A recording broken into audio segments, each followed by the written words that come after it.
ఈనాడు paper పై రెచ్చిపోయిన మాజీ మంత్రి బొత్స సత్యనారాయణ. ఆయన విలేకరుల సమావేశంలో మాట్లాడుతూ ఈనాడు పేపర్లో వచ్చావని పచ్చి అబద్ధాలని అన్నారు.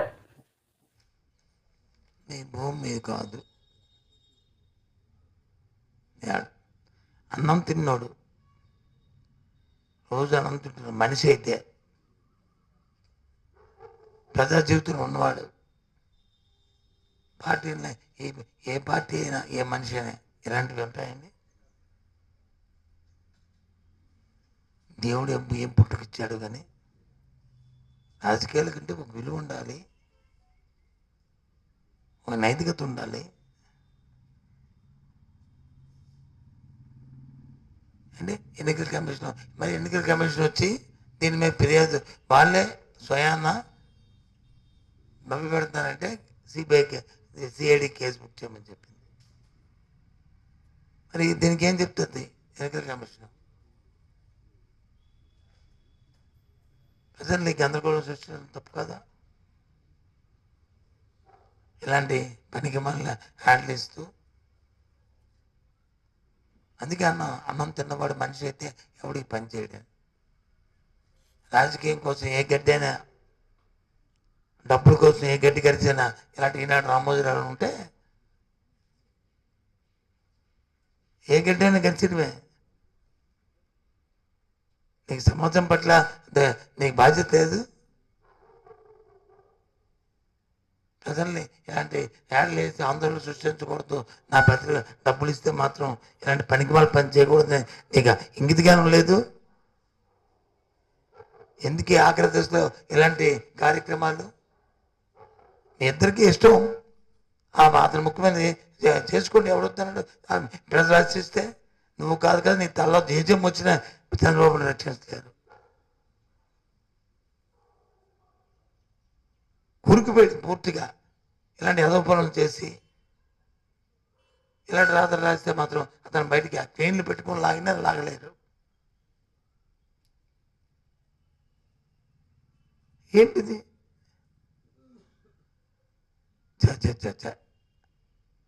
న్యాయమైంది. అన్నం తినబడి చేసే పని అయితే, డబ్బులు ఇస్తే ఏ డబ్బుకైనా గడ్డి గడిచే పని అయితే ఈ పత్రికల ద్వారా ఇదైనా ప్రజాస్వామ్యం, ఇదైనా పత్రికా స్వేచ్ఛ. ఇందులో ఒక్క సెంటెన్స్ వాస్తవం ఉందా? యాడ్లో ఫుల్ పేజీ. అంటే ప్రజల్ని ఏ విధంగా పంపెడదాం ప్రయత్నం చేస్తారు? ఎవడు బొమ్మ ఎవడు తీసుకోవడానికి ఎవడొక్కిది, ఎవడమ్మ సొమ్ము అర్థం అవ్వట్లేదు.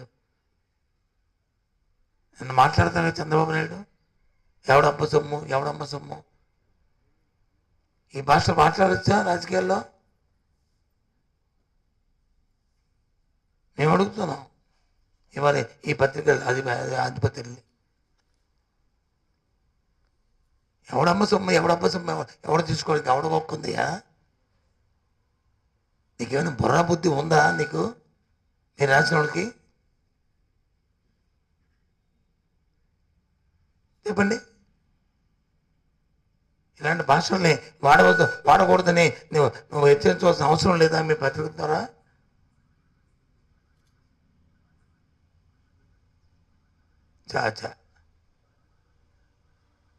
రాష్ట్రంలో జరుగుతున్న దాడులపై స్పందించిన కేఏ పాల్ మాట్లాడుతూ ఈ దాడులకి ముఖ్య కారణం టీడీపీయే అని అన్నారు. చంద్రబాబు నాయుడు గారు, మన రాష్ట్రం ఏమవుతుంది? ఈ వయసులో కూడా మీరు టీడీపీ కార్యకర్తలకు బుద్ధి చెప్పలేరా? మీరు ఎలా గెలిచారో, ఎలా ఈవీఎంలు ట్యాంపర్ చేయించారో అని మీకు తెలుసు, నాకు తెలుసు, జగన్కు తెలుసు, ఎమ్మెల్యే కార్యకర్తలకు తెలియదు. ఇప్పుడు మీ కార్యకర్తలు ఎందుకు కత్తులతో పొడుస్తున్నారు? లా అండ్ ఆర్డర్ మెయింటైన్ చేయలేని మీరు 6 నెలల్లో ముఖ్యమంత్రిగా ఉండరు. నేను చెప్తున్నాను వినండి. అభివృద్ధి బాటలో మనం వెళ్దాం. ఆంధ్రప్రదేశ్ను అమెరికా చేసినట్టు తీర్చిదిద్దాం. 100 అవసరమైతే 1000 కంపెనీలు తీసుకొద్దాం.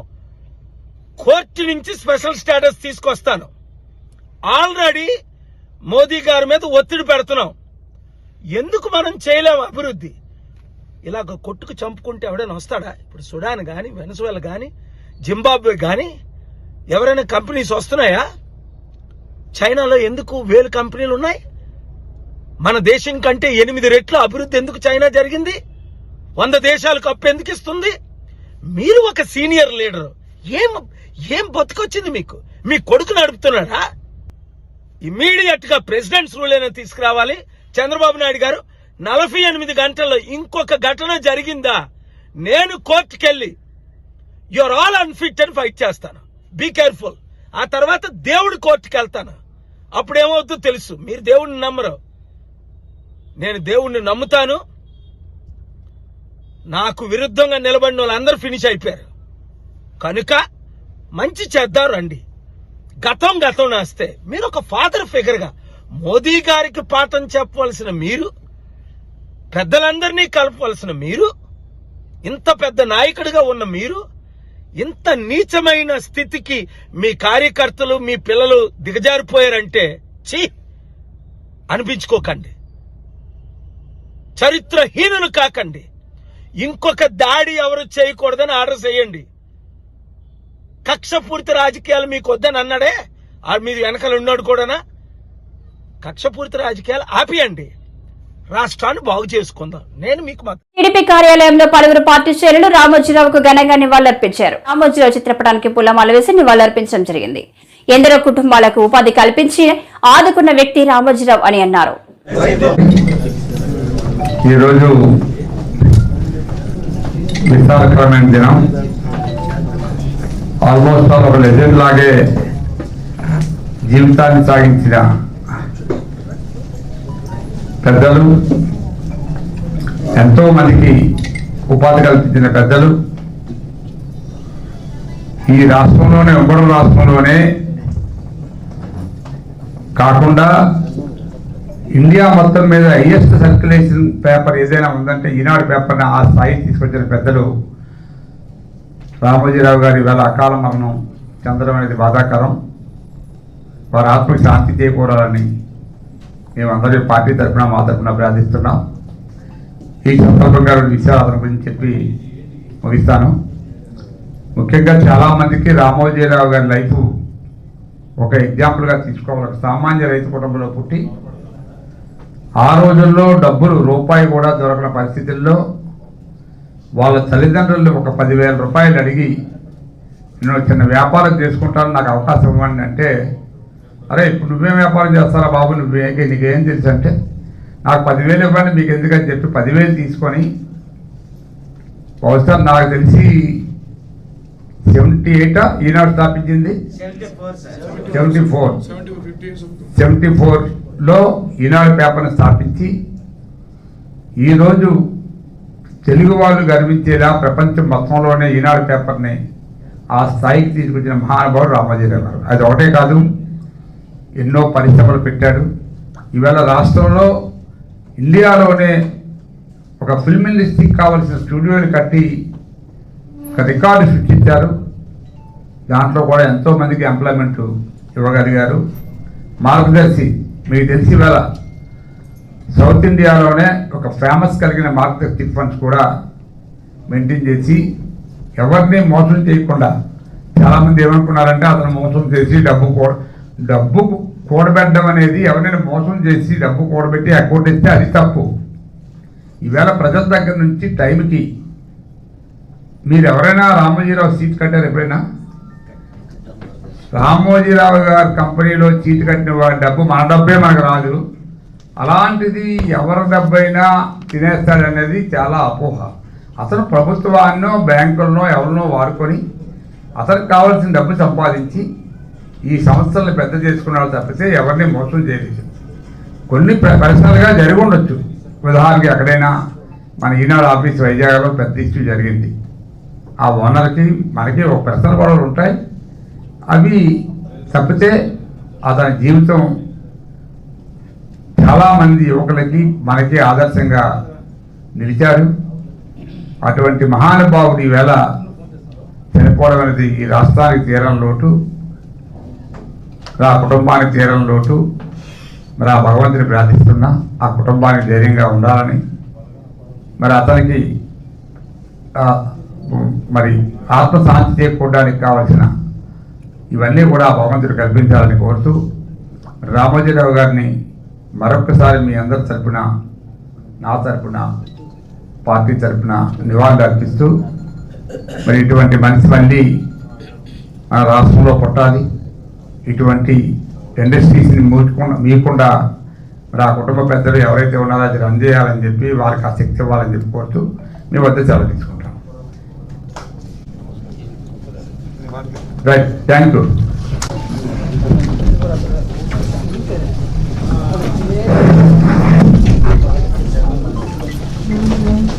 ఈనాడు సంస్థల అధినేత రామోజీరావు మరణ వార్త ఆంధ్ర ప్రజలను శోక సముద్రంలో ముంచిందనే చెప్పాలని TDP Visakha parliamentary secretary Pitta Suresh అన్నారు. ఈరోజు పత్రికా రంగం భారతదేశంలో ఒక ముఖ్యమైనటువంటి సారథిగా ఆంధ్రప్రదేశ్ని పత్రికా రంగంలో, అలాగే ప్రింట్ అండ్ ఎలక్ట్రానిక్ మీడియాలో తనదంటూ ఒక ముద్రను వేసుకొని అత్యున్నతమైనటువంటి భారతదేశ పురస్కారాలు కూడా అందుకున్నటువంటి మరి రామోజీరావు గారి మరణ వార్త తెలిసిన తర్వాత ఆంధ్రప్రదేశ్ రాష్ట్రం అంతా మోకపోయినట్టు అయింది.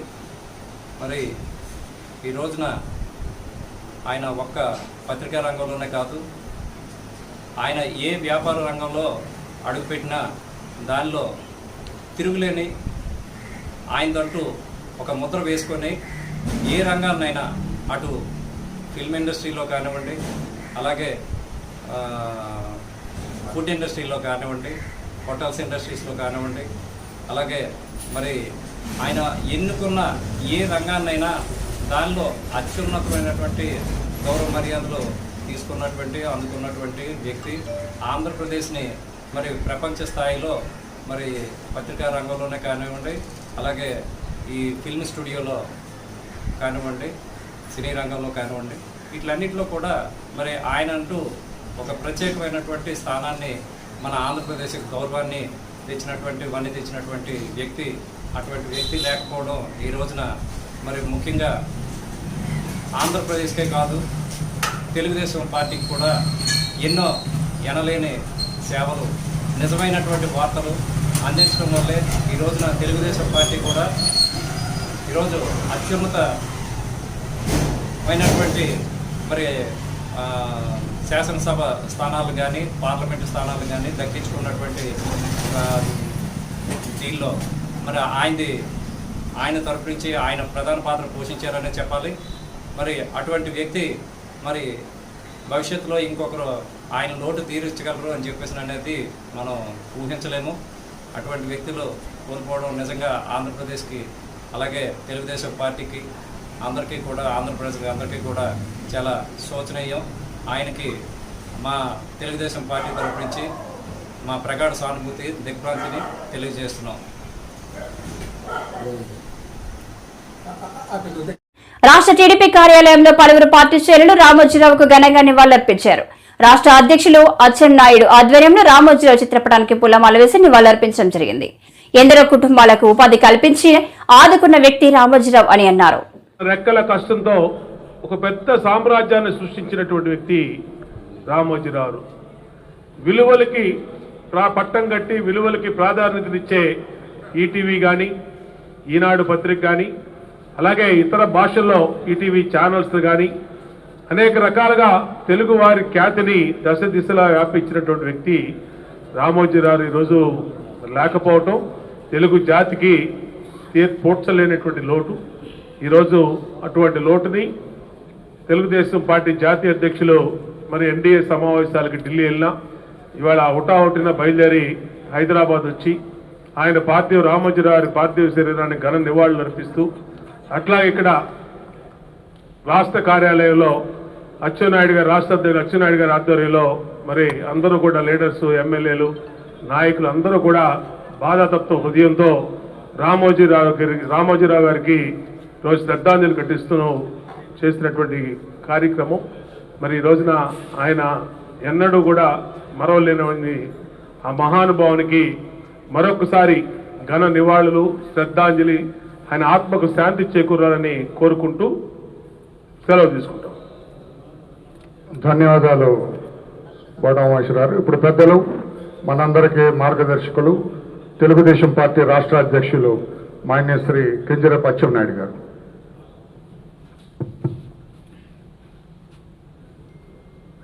కీర్తిశేషులు పెద్దలు శ్రీ చెరుకూరి రామోజీరావు గారి యొక్క అకాల మరణం నాకు వ్యక్తిగతంగా చాలా కలత వేసిందని చెప్పి తెలియచేస్తున్నాను. రామోజీరావు గారి మరణం ఏ ఒక్క వ్యక్తికో నష్టం కాదు, యావత్ తెలుగు జాతికి, ముఖ్యంగా దేశానికి తీరనటువంటి నష్టం జరిగిందని చెప్పి తెలియచేస్తున్నాను. ఒక సామాన్యమైనటువంటి కుటుంబంలో పుట్టి ఒక అసామాన్యమైనటువంటి వ్యక్తిగా ఎదిగినటువంటి వ్యక్తి ఎవరైనా ఉన్నారంటే అది రామోజీరావు గారికే చెల్లుతుందని చెప్పి తెలియచేస్తున్నాను.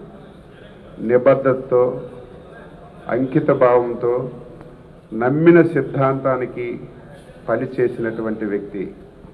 ఆయన సుదీర్ఘ ప్రయాణంలో ఎన్నో ఆటుపోట్లను ఎదుర్కొన్నాడు, ఎన్నో అవమానాలను ఎదుర్కొన్నాడు, ఎన్నో ఇబ్బందులను ఎదుర్కొన్నాడు. కానీ నమ్మిన సిద్ధాంతాన్ని వదలకుండా చివరి శ్వాస వరకు సమాజం గురించి పనిచేసినటువంటి వ్యక్తి రామోజీరావు గారని ఈ సందర్భంగా తెలియచేస్తున్నాను. వ్యాపార రంగంలో కానీ, సినీ రంగంలో కానీ, పత్రికా రంగంలో కానీ ఏ రంగాన్ని ఎంచుకున్నా ఆ రంగానికే వన్నె తెచ్చినటువంటి వ్యక్తి. వ్యాపార రంగంలో ప్రియా ఫుడ్స్ స్థాపించారు, మార్గదర్శి సిట్స్ ఫండ్స్ పెట్టారు. అందులో ఎన్నో వేల లక్షల కోట్ల మందికి ఉపయోగపడి ఆ వ్యాపార రంగాన్ని అభివృద్ధి చేశారు. సినిమా ఇండస్ట్రీ ఉంది, ఈ దేశంలో ఎక్కడా లేనటువంటి అన్ని హంగులు.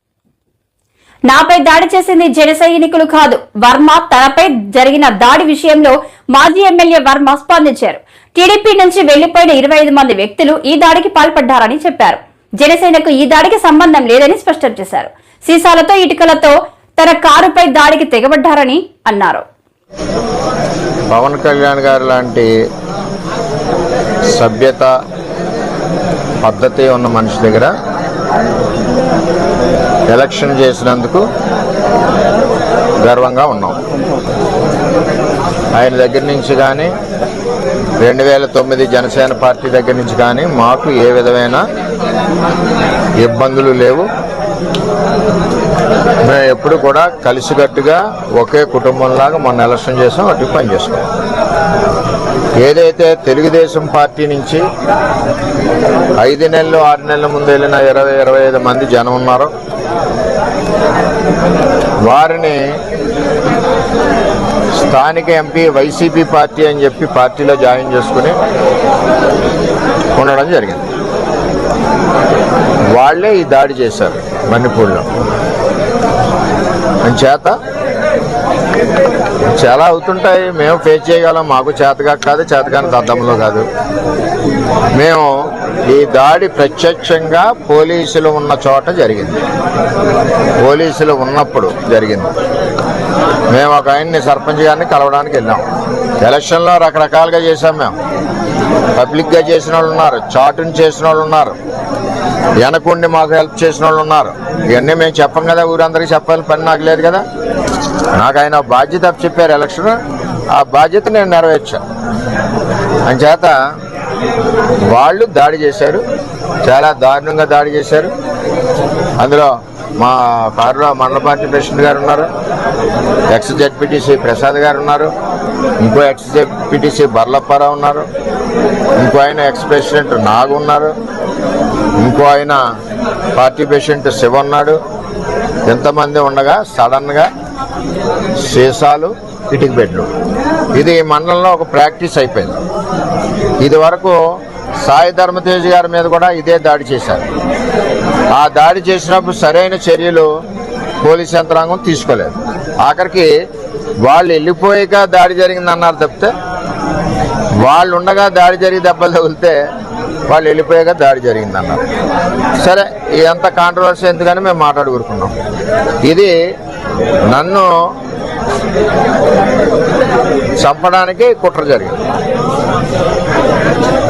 అంటే నాకు కూడా కార్యకర్తలు కూడా 150 మంది కూడా ఉన్నారు కాబట్టి ఇవన్నీ సీసం బెంకులు ఒళ్ళంతా, కారులో ఇటుక బెడ్లు, 2-3 గాయాలు, ఇవన్నీ జరిగినాయి. సరే, చూద్దాం ఏమవుతాం. ఇవన్నీ ఇటువంటి పిరికి పంద చర్యలకు భయపడేది ఏమి ఉండదు. వర్మ ఎప్పుడు కూడా 22 ఏళ్ళ నుంచి ఉన్నాడు, ఎప్పుడు కూడా ఇటువంటి వ్యవహారం జరగలేదు. ఈ సంస్కృతి పిఠాపురంలో ఇప్పుడే వచ్చింది. ఇప్పటి వరకు పిఠాపురంలో ఇటువంటి సంస్కృతి లేదు. చట్టం ఉంది కదా.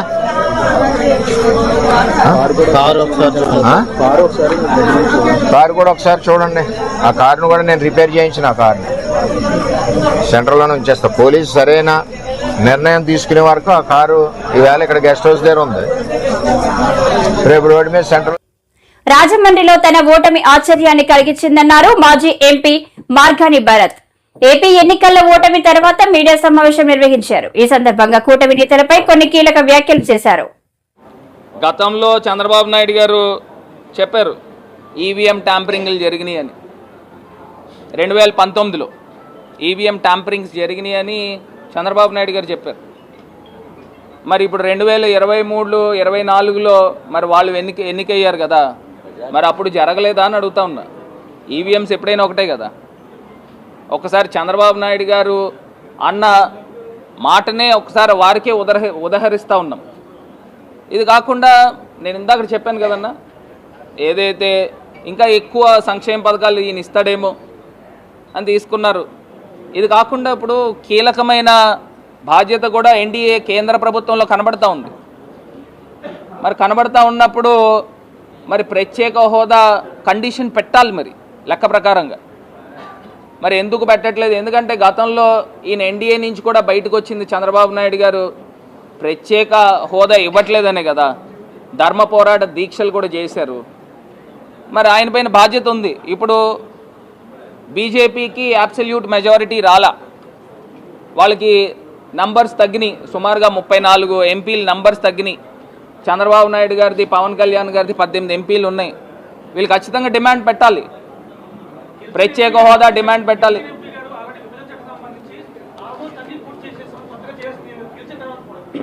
ఎవరన్నారండి?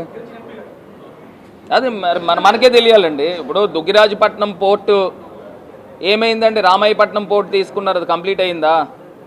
వెనకబడిన జిల్లాలకి ప్యాకేజీలు ఇచ్చారా? 50 కోట్లు చెప్పిన ప్రతి జిల్లాకి ఇచ్చారు కదా. 7 జిల్లాలకి 350 కోట్లు, 10 సంవత్సరాలకి 3,500 కోట్లు ఇచ్చారా? చంద్రబాబు నాయుడు గారు ఎప్పుడైతే బయటకు వచ్చేసారో ఎన్డీఏ నుంచి అప్పటి నుంచి ఆపేశారు కదా. మరి ఎక్కడ పూర్తయినట్టు? సుమారుగా నాకు తెలిసి వాళ్ళు ఇచ్చిన దాంట్లోనే 2,000 కోట్ల పైనే రావాలి వెనకబడిన జిల్లాలకి. పోలవరం ప్రాజెక్ట్ సంబంధించి రివైజ్డ్ కాస్ట్ ఎస్టిమేషన్ని అప్రూవ్ చేశారా? ఇట్లా చాలా ఉన్నాయి. అదేవిధంగా హైదరాబాద్ క్యాపిటల్ సిటీని కూడా మరి విభజన జరగలే, ఆస్తులు ఇంకా రాలా, అవి కూడా రావాల్సినవి ఆంధ్రప్రదేశ్ రాష్ట్రానికి ఉన్నాయి. అంటే 10 సంవత్సరాలు అయింది, ఇంకా దీన్ని ఎక్స్టెన్షన్ చేయాలి, ఖచ్చితంగా చేయాలి. సో ఇవన్నిటిపైన కూడా మరి ఇప్పుడు తెలుగుదేశం పార్టీ కీలకంగా కేంద్ర ప్రభుత్వంలో ఉన్నారు కాబట్టి ఈ కండిషన్స్ పెట్టాలా, ఖచ్చితంగా పెట్టాలి. పెట్టి ఇవన్నీ కూడా సాధించాలా. సో వాళ్ళపైన వాళ్ళ భుజస్కంధాలపైన ఉన్నాయి. ఎందుకంటే ప్రజలు క్లీన్ మ్యాండేట్ ఇచ్చారు కాబట్టి సో ఖచ్చితంగా ఇవన్నీ కూడా సాధించాలి. ఈ కండిషన్స్ పెడితేనే కదా ఆంధ్ర రాష్ట్రానికి న్యాయం జరిగేది.